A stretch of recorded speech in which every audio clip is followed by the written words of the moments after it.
E aí galera, nesse vídeo eu vou resolver uma questão que representa a distribuição do fluxo de cisalhamento em elementos de paredes finas. Isso acontece quando a espessura é bem menor do que as outras dimensões da seção transversal, como é esse caso aqui desse perfil, desse outro perfil aqui. Eu já mostrei alguns detalhes sobre isso nos vídeos anteriores. E nesse caso, nós temos também que assumir que as tensões na direção da espessura, elas são nulas. Então, dessa lista aqui, eu vou resolver essa questão Q2. Então, aqui está o detalhamento do perfil. E para começar, nós temos que definir o fluxo que essa força de cisalhamento aqui causa nessa seção. Para isso, eu gosto de observar primeiro o fluxo que eu tenho certeza qual é o sentido, a direção dele, que é o fluxo que acompanha o mesmo sentido do cisalhamento, que seria essa parte aqui da alma. Como eu sei que o fluxo ele segue como se fosse convertendo para o mesmo lugar, então o restante fica fácil de fazer, que seria seguir esse mesmo caminho aqui. Vou colocar mais dois exemplos para ficar melhor demonstrado. Então aqui nós temos mais essa força de cisalhamento aqui na vertical e aqui na horizontal. Então eu faço o mesmo esquema, determino os fluxos que eu tenho certeza qual é o sentido dele, a direção sentido dele, e depois eu defino os outros fluxos. Com o fluxo já determinado, agora nós vamos dividir em partes essa seção transversal para cada segmento daquele fluxo que mostrei anteriormente.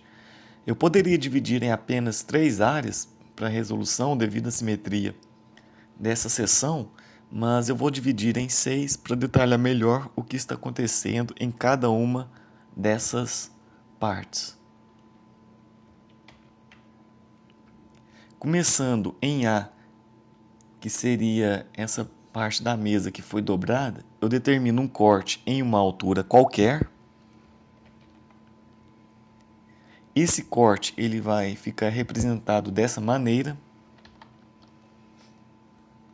E o tamanho desse corte vai ser esse segmento S. No final, as equações elas vão estar em função desse S aqui. Isso é que eu já falei antes, mas eu vou falar novamente nesse vídeo. Além do cisalhamento, nós vamos ter também um momento em X, que não está detalhado, mas nesse caso seria um momento que ia tracionar a parte de baixo do eixo e ia comprimir a parte de cima do eixo Z. Talvez esse desenho aqui do corte já também esteja um pouco confuso, então para facilitar o que eu estou querendo mostrar nesse corte, seria isso aqui, nessa perspectiva. Então esse pedaço A seria essa parte aqui inferior da dobra da mesa. Para quem não, aliás, para quem está acompanhando essa playlist de resistência, vai lembrar do que eu vou mostrar aqui agora. Então, pessoal, é o seguinte, esse perfil aqui seria como se a gente tivesse retirado um pedaço dessa viga justamente nessa área onde eu estou mostrando aqui no vídeo. E esse pedaço dessa área está ocorrendo essa forma aqui, onde a somatória das tensões do momento e do cisalhamento tem que ser zero. Então, voltando nesse corte A, essa setinha azul seria representando o momento e a setinha verde seria representando o cisalhamento, né? Lembrando que para o equilíbrio isso teria que ser zero.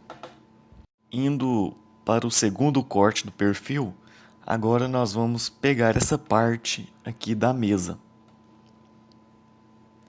Eu faço o mesmo esquema sempre, eu defino uma distância S qualquer e faço o corte.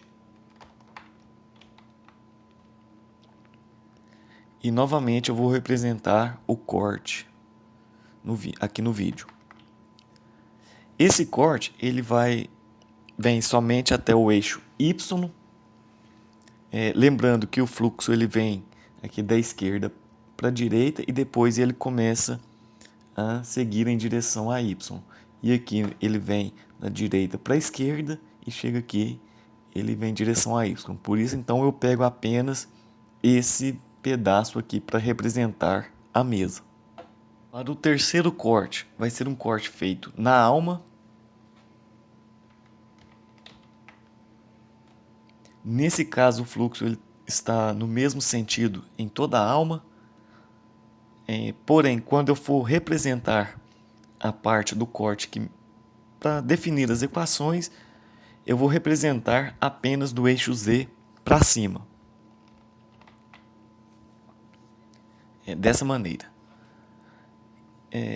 E também a diferença dos anteriores é essa distância, esse segmento S aqui, eu não vou representar ele pela parte do corte que seria daqui para cima, como foi nos outros. E sim da parte do eixo Z até o corte, para facilitar na hora de definir as equações. E como eu sei que aqui também vai ser a parte máxima do cisalhamento, vai ficar mais fácil de definir a equação. Depois, na hora que eu estiver fazendo as equações, vocês vão entender melhor o porquê desse segmento S começar aqui e não daqui para cima. Para finalizar essa parte, eu já vou colocar os outros 3 cortes de uma vez, porque nós não vamos precisar deles para definir as equações, já que essa seção ela é simétrica. A diferença vai estar na questão do momento que eu falei antes, que nessa região da parte abaixo do eixo Z vai estar sendo tracionada. E seguindo aquele fluxo que definimos lá atrás, a gente consegue observar aqui o motivo do fluxo seguir esse sentido, onde a somatória dos valores tem que ser zero. Agora nós vamos começar a estabelecer as equações através daqueles cortes. Primeiro, nós temos que encontrar o momento de inércia para esse perfil. Para não estender muito o vídeo, eu vou colocar esse resultado de uma vez. Quem tiver alguma dúvida, no primeiro vídeo dessa playlist de resistência, eu mostro como calcular esse momento de inércia para uma seção desse tipo. Vai ter uma pequena diferença aqui, que é somente em relação à espessura, que a gente considera ela apenas como T. E como esse T representa um valor pequeno, no caso, quando a altura seria esse T, o momento de inércia fica sendo zero, como é o caso aqui do IZ2, que seria o momento de inércia da mesa. Nós vamos utilizar essas equações. Essa aqui seria para encontrar a equação que vai ficar em função de S, e essa aqui para o momento de área. Começando então pelo corte A, nós já temos definido a cortante, que é de 74,4 kN, e o momento de inércia que nós calculamos anteriormente. Então nós vamos precisar encontrar o momento de área, que nós vamos achar através dessa fórmula aqui. Esse momento de área, eu também já expliquei como ele é encontrado, porém aqui nós vamos ter a espessura T, que é a espessura de toda a seção do perfil, e a distância aqui vai ser S. Relembrando como é feito, é a distância do centro geométrico da área em questão até o eixo, que nesse caso vai ser o eixo Z, multiplicado por essa área que está sendo estudada. Eu vou colocar os valores e explicar o que está sendo feito, eu acho que vai ficar um pouco mais fácil de entender.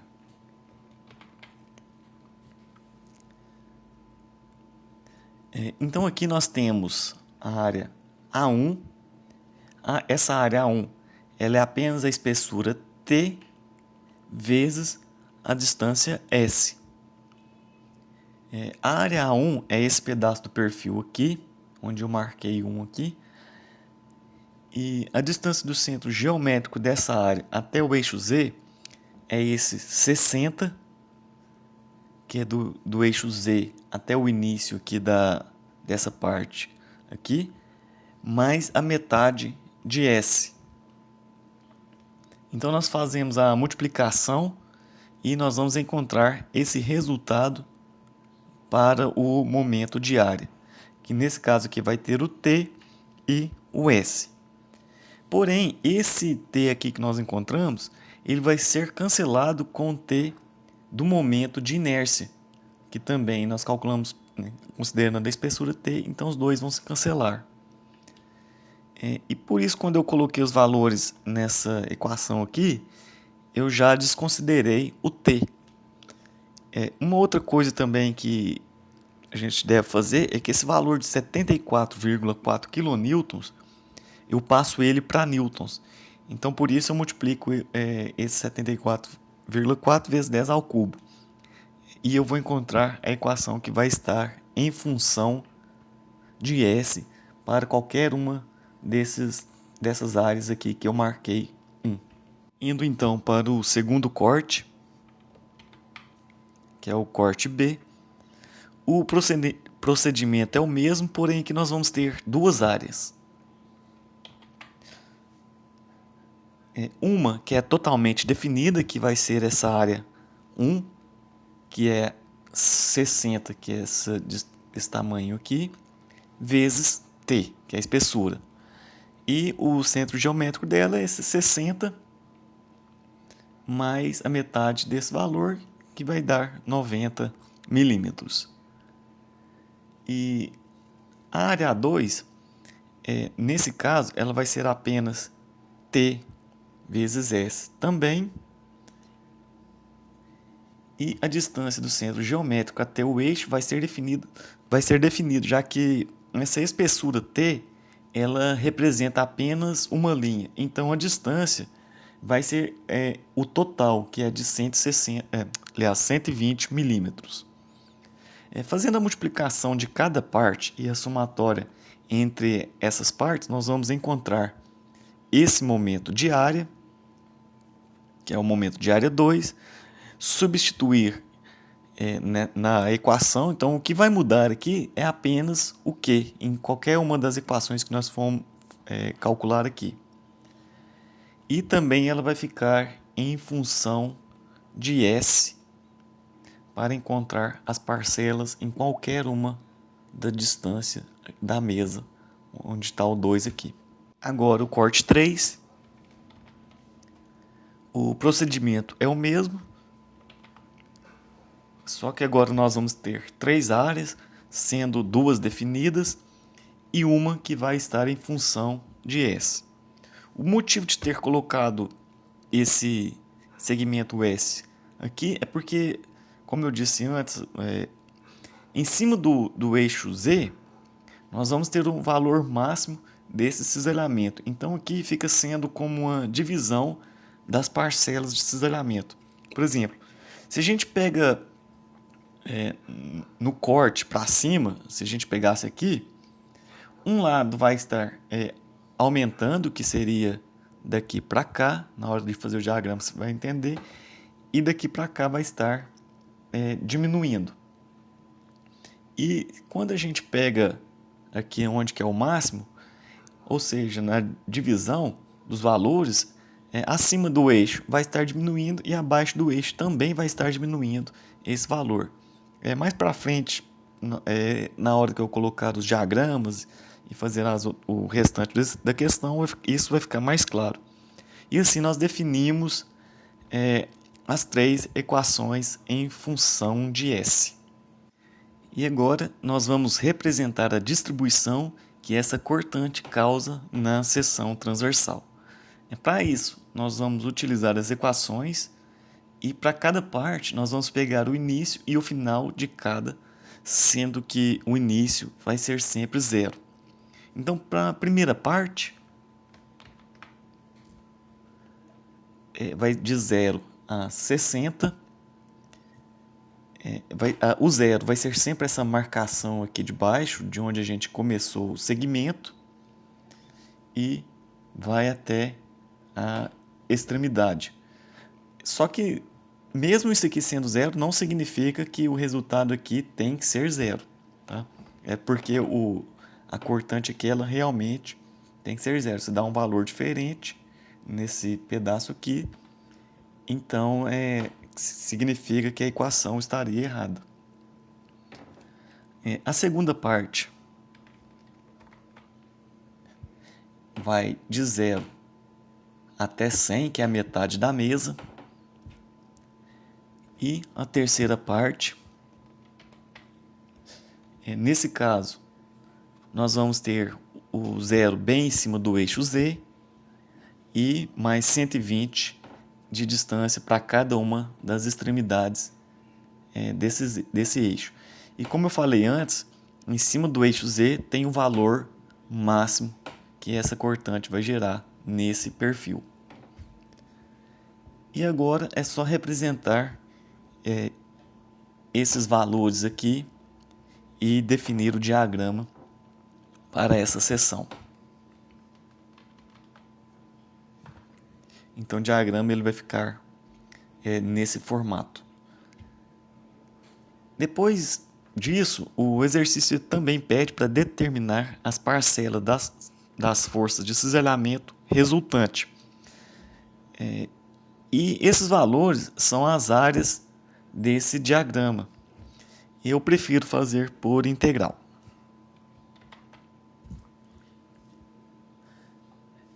Só integrar essas equações com os valores das extremidades e a gente encontra esses resultados aqui.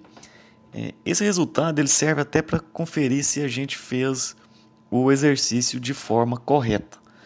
Então, para conferir, a gente faz a somatória desses valores e esses valores têm que ser igual à força de cisalhamento, que é de 74,4.